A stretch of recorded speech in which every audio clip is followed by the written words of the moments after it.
Almost 2 weeks pala kaming nag-out of town ni Mrs. para mabisita ang kanyang lupang sinilangan sa Hulusulu. And good news, kahit nagbabakasyon kami, tuloy pa rin ang ating cheque sa First Vita Plus. Ito po ang isa sa nagugustuhan ko talaga sa sistema ng First Vita Plus dahil pwede tayong mag-leverage pagdating ng panahon. Importante, trabahuin ng seryoso ang negosyo para magkakaroon tayo ng malaking network. And kahit nagbabakasyon, ito na ngayon, harvest pa rin at ang daming cheque katas ng First Vita Plus. Weekly checks, mai-enjoy talaga pag tinatrabaho ng seryoso ang negosyo. Kaya salamat sa Diyos, diretso na rin kami sa bangko para makapag-deposito ng cheque namin for 2 weeks.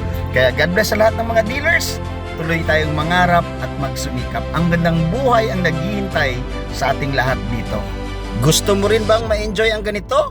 Pwede mong pag-aralan sa ating Trip to Millions Global Training. Tara na!